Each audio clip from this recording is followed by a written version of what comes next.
Mi nombre es Carlos Ávila y hoy les vengo a hablar sobre las penas corporales y las penas no corporales. Las penas corporales o restrictivas de libertad no se pueden aplicar en Venezuela en el sentido estricto, ya que todo lo que tiene que ver con tratos infamantes, con tratos corporales como la pena de muerte, como confinamiento, todo esto está prohibido en nuestra Carta Magna y por tanto todas nuestras leyes se apegan a ese sentido humanista de la Carta Magna.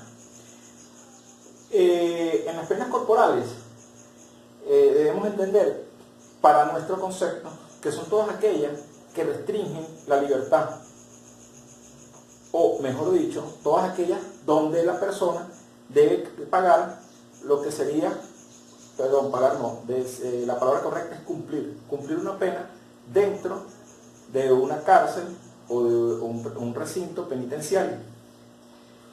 Luego tenemos que las penas no corporales son todas aquellas penas que no necesariamente conllevan a una restricción de libertad, sino más bien algo que delimita o limita nuestro accionar dentro del territorio, siempre en tendencia a cumplir con resarcir un daño anteriormente hecho mediante un delito cometido o una falta. Entre las penas corporales tenemos estas 6 que en efecto vienen a ser la restricción que una persona debe cumplir en caso de un delito dentro de esta tipología, los cuales son presidio, prisión, arresto, relegación a colonia penitenciaria, confinamiento y expulsión del territorio. Para tener un poco más de entendimiento, estas 3, lo que llamaríamos presidio,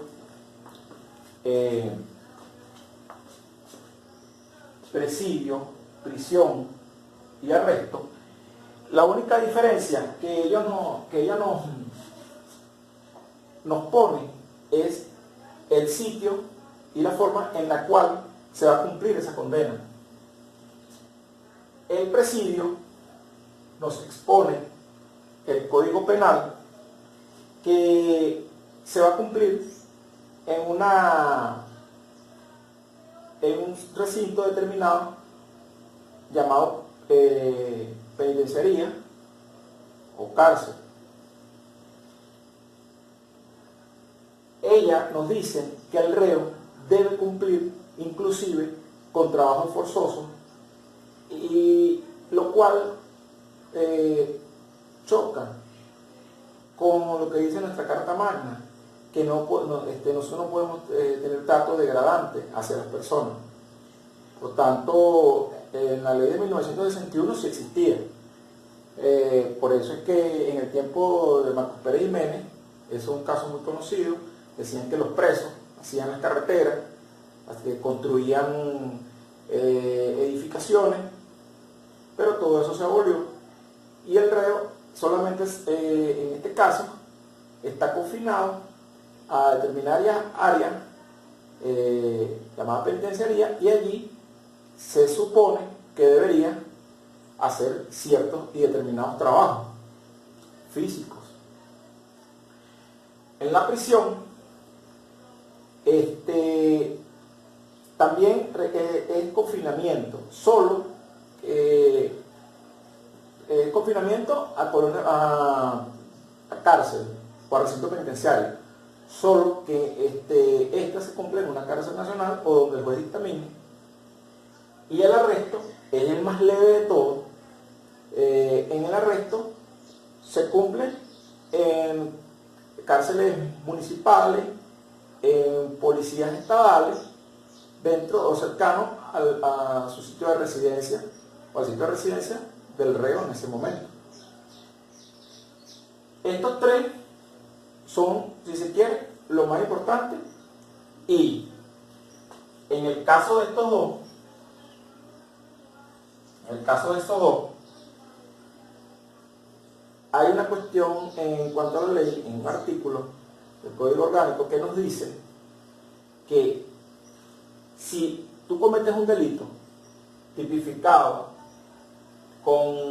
en la pena con cualquiera de estos dos, presidio o prisión,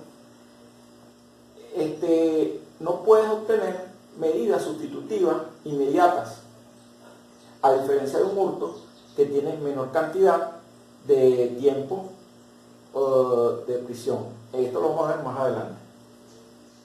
Luego tenemos relegación a colonia penitenciaria. En la actualidad en Venezuela no existe colonia penitenciaria, por tanto esto queda en el limbo legal. El confinamiento se refiere a confinamiento en un área geográfica. Suponemos que un sujeto confinado al estado Cogede, específicamente confinado a Tinaquillo, no puede estar en Valencia, no puede estar en San Carlos, salvo una determinada o un determinado caso que la Corte haya previsto anteriormente. Pero si un sujeto está sujeto a confinamiento, de redundancia, está cumpliendo una pena y el confinamiento es lo que le corresponde, no puede salir de esa área donde está confinado. Y la expulsión del territorio siempre o por lo general se hace una conversión en multa y en tiempo de presidio. Vamos con las penas no corporales. Las penas no corporales son aquellas penas que están orientadas a hacer cumplir determinada pena por haber cometido un delito sin estar relegado o estar recluido en un centro penitenciario. Por tanto, tenemos lo que es sujeción a vigilancia del Estado. Esta persona tiene que estar haciendo lo que llaman presentación, que tiene que estar yendo a firmar, como que está, esto que supone que la persona no puede estar inmersa en un delito porque se supone que tiene que estarse presentando y la ley está vigilando su actuar. Luego tenemos la interdicción civil. La interdicción civil es el cese de todas aquellas funciones que la persona tiene como sujeto de derecho en cuanto a su patrimonio, en cuanto a sus posesiones. Todo eso queda detenido en ese momento. En cuanto a la patria potestad, todo esto queda detenido hasta el momento que él cumpla su pena. Tenemos inhabilitación política, que se da más que todo en casos donde las personas se ven inmersas en problemas de índole político, de índole de creencia política, puesto que las personas, si en un determinado caso están ejerciendo un puesto en el gobierno y cometen algún tipo de peculado, algún tipo de concusión, de corrupción, pueden estar sujetos a inhabilitación política. Y la habilitación para ejercer. La habilitación para ejercer se da también en casos donde, por ejemplo, un médico hace una malpraxis, está inhabilitado para ejercer la medicina, en dado caso que se llegase a demostrar su culpabilidad. La destitución del empleo, más que todo esto se va a la administración pública, donde la persona es destituida de un empleo en caso de que tenga un empleo de relevancia a nivel administrativo. La suspensión del empleo, la cual esta suspensión conlleva que la persona se queda suspendida el empleo, igual queda suspendido su pago mientras cumple con su condena. Una multa, la multa es para resarcir un daño específico, el cual el juez determinará en su momento al momento de establecer la pena.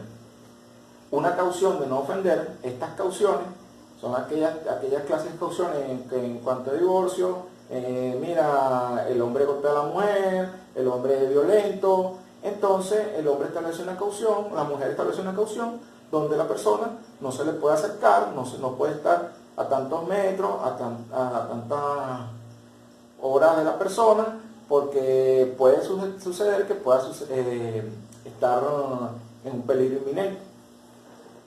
La amonestación es una amonestación que hace el juez de forma de varia escrita, la cual acarrea problemas de índole legal.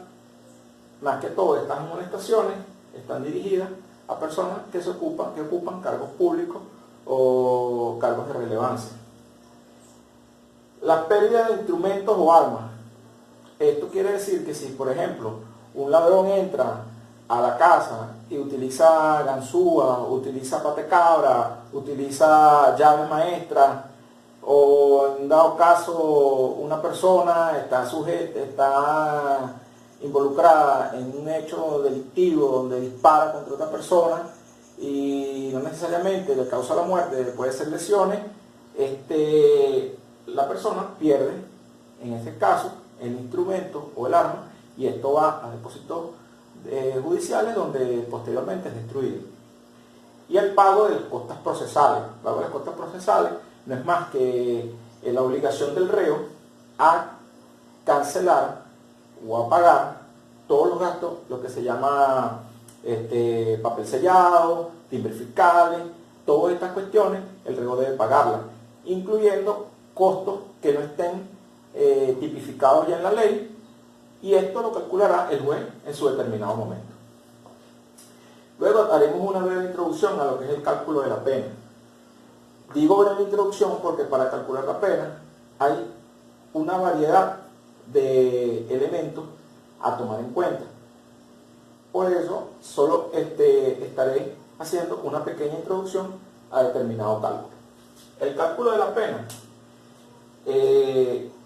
aparece en el artículo 37 del Código Penal. El artículo 37 nos explica la forma en que se debe calcular una pena para delitos que conlleven prisión o presidio, que en la ley, en el código, está determinado por ciertas áreas, incluyendo hasta el libro 3, nos habla de presidio y prisión, y a partir del 3 en adelante nos habla apenas en arresto, tipo arresto. Para esto, coloqué un ejemplo. El Código Penal nos dice en el artículo 405, nos habla de homicidio intencional simple. El homicidio intencional simple está tipificado con una pena de 12 años a 18 años.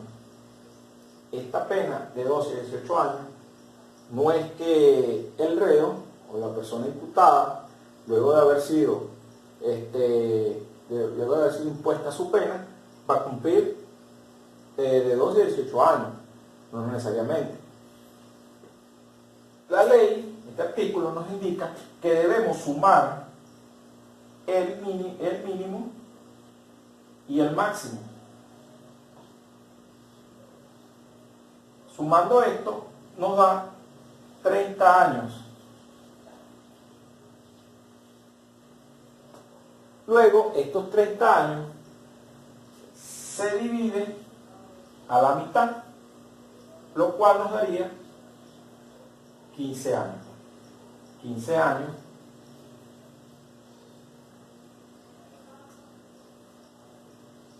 esta sería la base de nuestro cálculo. Luego, allí tendríamos que tomar en cuenta otras variables, las cuales se llaman atenuantes y agravantes.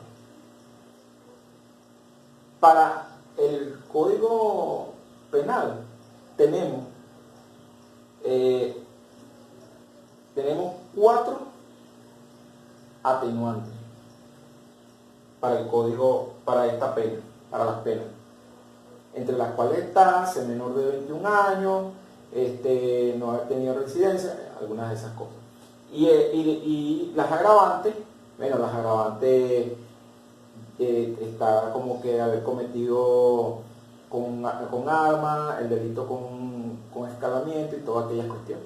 Entonces, yo solamente estoy haciendo una introducción al cálculo porque más adelante una compañera nos va a dar la parte estricta de cómo se hace el cálculo respondiendo a todos aquellos elementos. También tenemos que tener en cuenta que para establecer la pena, el Código Orgánico Procesal Penal nos habla de el peligro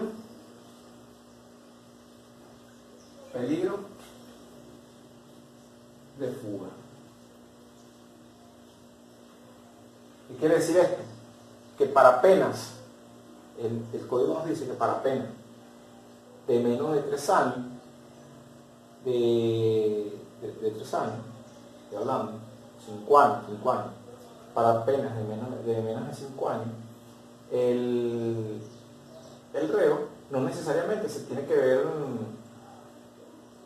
tener la intención o verse obligado a fugarse, porque este reo con esa pena de menos de 5 años pudiera aplicar una medida sustitutiva de libertad e inmediatamente estar en la calle con régimen de presentación o alguno que otro de las penas que allí se pudiesen aplicar, sustitutiva de libertad. No necesariamente tiene que estar preso. Y entonces se toma en cuenta el peligro de fuga. Si la pena es superior a 5 años, entonces allí se pudiera presumir el juez que el reo pudiese tener intención de fugarse para no cumplir con esta pena. O, si no de fugarse, por lo menos atentar contra las personas que están atestiguando contra de este reo. Por tanto, una sola vez aplica prisión preventiva para este reo. Esta es toda mi exposición y hasta este momento los voy a dejar con mis compañeros.